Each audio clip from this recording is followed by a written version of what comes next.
أم إبراهيم من الشارقة تقول: أنا بنت توفي والدي منذ شهر رحمة الله عليه، وابني يريد عقد قرانه بعد وفاة والدي بشهر، هل يجوز أن نحتفل به مع أن أخواتي لا يريدون الحضور ويقولون إن أبي توفي؟ ماذا سوف نقول للناس ولا يريدون الحضور ولا جبر الخاطر؟ أم إبراهيم من الشارقة: رحم الله الوالد وغفر الله له وجعله الله تعالى في جنات النعيم.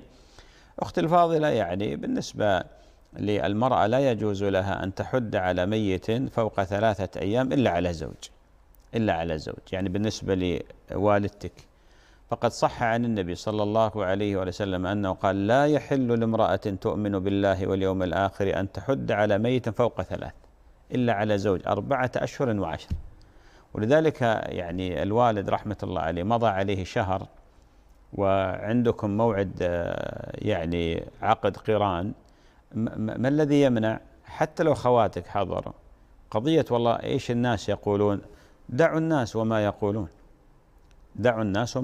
أي عادة تتصادم مع الشرع يقدم الشرع ولا يقدم العادة. أمهات المؤمنين رضي الله عنهن مثلا أم حبيبة وأم سلمة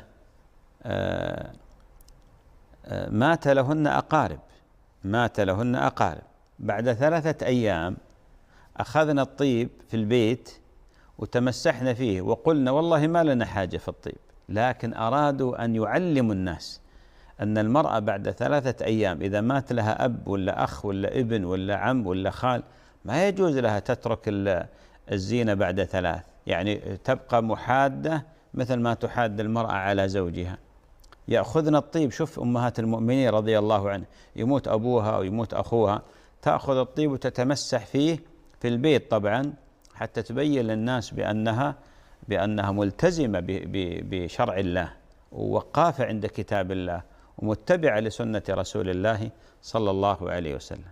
ولكن أختي الفاضلة، ممكن تتفقين أنت وخواتك أنكم ما تسوون يعني الفرح اللي فيه يعني فيه شيء من ما يبالغ فيه الناس. قولي لخواتك: احضروا فرحنا بسيط، ما فيه دق ولا طبل ولا شيء ولا دف، وإنما تفرحون، كل واحدة تلبس لباس حفلة الزواج وكل اللي تأتي يعني الأشياء اللي اعتاد الناس الاتيان بها، الحلا وغير الحلا، والحمد لله رب العالمين.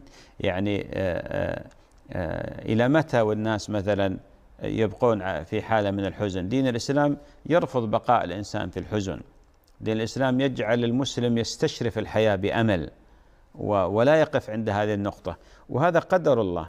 حق الميت ليس أني أجلس أبكي فقط ولا أحزن ولا أستدعي الماضي وأستجر بعض المواقف، لا، الميت الذي ينفعه الدعاء والاستغفار والترحم والصدقة، هذا اللي ينفع. وصلة الرحم أيضا هذا ممن حق الميت علينا. يعني خواتك من إذا أرادوا فعلا أن يؤدوا حق والدهم أن يفرحون لك ويزورون لك ويقولون لك: يا فلانة لا تجيبين فرقة ولا تجيبين دف ولا تجيبين شيء، خلوها حفلة عالية والزواج بعدين. بارك الله فيك.